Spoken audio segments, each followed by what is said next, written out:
And now I'll pin the guest speaker. Okay, great. Over to you, Rabbi Hambling. Thank you very much for joining us today from Birmingham, and welcome to Edgware. Or some of the people from Edgware, anyway.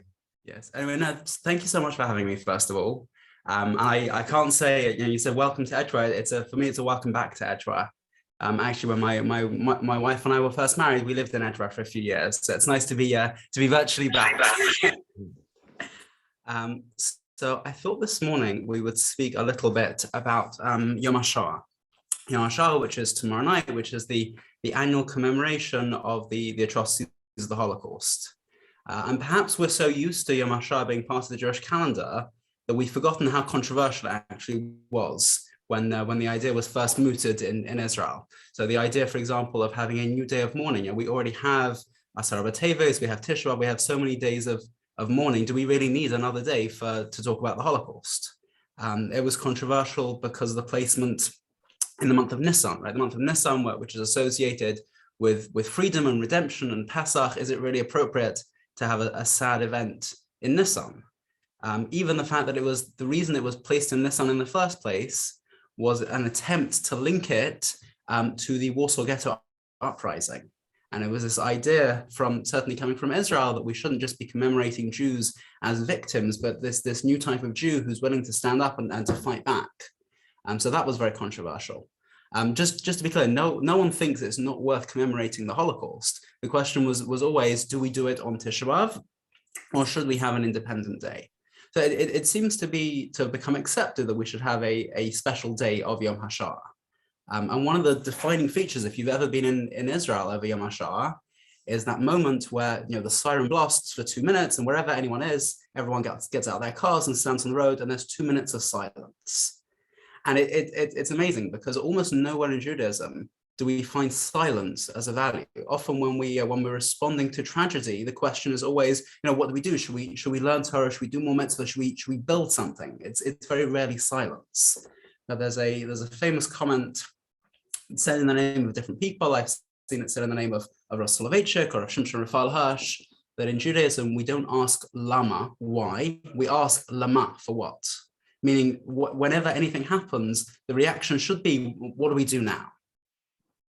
So it was very strange, this idea of having a day focused around a 2-minute silence. And there were even those who suggested maybe this is chukas hagayim. This is something that would even be inappropriate to do, although that argument generally doesn't hold weight, because we say, well, we're not doing it as an idolatrous practice. There's a real reason that there's value in standing and reflecting on something. So when we tend to look for a source in Torah, where does this idea, or where's the value of silence, we're often drawn to something we read about a few weeks ago in Parsha Shmini. And in Parsha Shmini, we know after the dedication of the Mishkan, 2 of Aaron's sons, Nadav and Avihu, get a little bit carried away. They go into the Kodesh Kodashim, they start offering incense, and this heavenly fire comes down and consumes them. And we look at how does Aaron react to the death of his sons? And the Torah tells us very simply, Vayidom Aharon, Aaron is silent. And people want to say, from here we see there's a value in staying silent in Judaism. But if you think about it, this is a very, very strange pasuk, a very strange idea, because normally we have a word in Hebrew that means silence. It should have said Vayishtok Aaron. Aaron was silent. What is this Vayidom? And what can we learn from that? And perhaps I think if we look at some of the less conventional understandings of what domem or dumima means, we can infuse our silence over Yom HaShoah with some type of new meaning. So the first idea I'd like to share is an idea I saw in the name of the Hoel Moshe, Rav Moshe Yitzchak Ashkenazi, who was a 19th century Italian rabbi. And he draws us, he notes that there are other times in the Torah where we use this idea of domain. So for example, in Az Yasha, the Shirat Hayam, the Song of the Sea that we say every day, we talk about the Egyptians drowning and then being yidmu ka'aver, as still as a stone. Now that doesn't mean that the Egyptians could have reacted to the fact they were drowning and they decided instead of screaming and shouting, they would just stay silent. Yidmu ka'aver means they were unable to move in the way that stones are inanimate objects, they couldn't move. So the Har Moshe says very, very simply, what's Pshat? What's the simple? Shocked as to what happened. He knew that his son's dying, going into the Mishkan was unusual and possibly inappropriate. But the punishment that they were struck dead, he was just so shocked he couldn't respond. So I wonder if on some level what we're trying to do on Yom HaShoah is to try and recreate a certain stunned silence. If you think about the way tragedy happens, it's all very well and good looking back with hindsight and saying, well, we can see where things were going wrong in history, and this person rose to power, and the culture was changing, and it's all very well and good in hindsight saying we knew where things were happening. But if anyone was in history at a terrible moment, terrible things always come as a shock. So, for example, anyone focusing what was going on in the Ukraine, and Russia in the build up to what happened recently, that there was lots of talk of that there was something going on. But all of a sudden, the moment Russia invades Ukraine, then everyone is shocked. How could this be? What just happened? So in some ways, reminding ourselves when we stand in silence on Yom HaShoah, we remind ourselves how shocking tragedy always is. And we remind ourselves that we need to be alert as we go through life, to be looking for, are things going right? Are things going wrong? Is there something that we should be reacting to that we're not reacting to? So in other words, the silence reminds us that we should be doing some type of if things are going wrong in the world. That's one idea I wanted to share. Another idea, which I didn't find in an earlier source. I saw it was mentioned by a Rabbi Simon Wolf, who was a Rav in Ramat Bet Shemesh in Israel. I don't know if it was his own idea or he was quoting from someone else, but he points to an interesting pasuk, interesting verse in Tehillim that uses the word domem as well. The pasuk in Tehillim says, Ach lelokim domi nafshi ki mimenu tikvasi, which ArtScroll translates as, For God alone waits silently, my soul, because my hope is from him. In other words, domain, to be silent, also means to be waiting and to be anticipating. And Rabbi Wolf suggests that Aaron knew that this punishment for his sons, this came from God, right? Aaron knew that something was going on, and Aaron trusted, God, clearly something terrible has happened to me, to my family. But clearly, I know there's something going on, but I don't understand it. So I'm going to stand in silence and I'm going to wait. I'm going to anticipate that moment in the future where suddenly everything is revealed and I understand what actually happened. And if we think about it, a lot of living a spiritual life where we realize that we're part of bigger and there's something in control of the world, we live that life of anticipation. That, unfortunately, terrible things happen in the world and we don't understand it. And how do we respond? One way of responding is to say to God, look, we know we're not in control of the world. We know we don't understand it, but we want to understand. We're waiting for that time, for that moment, whether you want to call it the days of Mashiach, whether you want to call it the next stage of the unfolding of history. We want to understand why you're doing what we're doing. And in many ways, I think this is what we're doing on Yom HaShoah. We're acknowledging that the Shoah was the most terrible thing, but we don't understand why it happened. And we don't know when or if ever we will, but we stand and we say, we accept what's happened. We know that we can't know, but we anticipate that time, some point in the future, where we'll be able to look back and somehow, God, you'll be able to make sense of what's happened in Jewish history for us. So I think this silence is really important. Silence is not just about standing and about remembering. It's also about thinking forward, and it's about showing our trust in Hashem, and it's about thinking, what action can we take going forward? What human action can be taken to make sure that terrible things don't happen in the future? That's all I've got. I'm happy. Comments, questions, other suggestions. They say Shivim Panim LaTorah. There are 70 approaches to Torah, and I'm sure that there's far more to be mined on this idea. But I just wanted to share those brief thoughts with you this morning. Okay, thank you very much. Does anyone want to ask any questions or have any comments? Please unmute yourselves. You should be able to unmute yourselves to if you want to say anything on that. Any put your hands up or just speak out.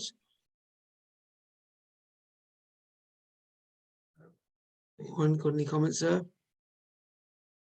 Can't see all the Okay. Ironically, I thought it was brilliant.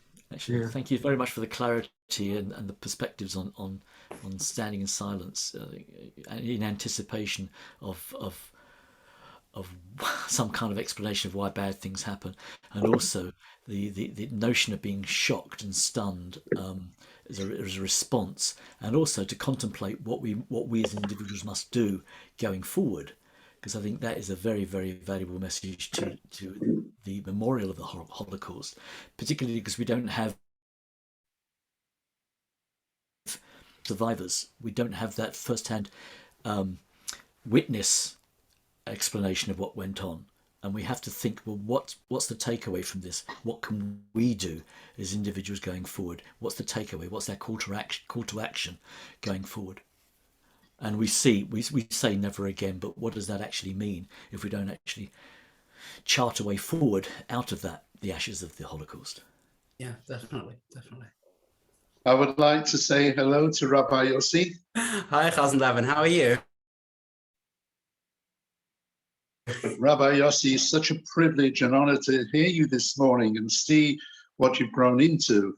Rabbi Yossi, we had a regular choir in Beehive Lane, and the Caliver Rebbe once came and he had a private audience with me and he asked me to make a youth choir.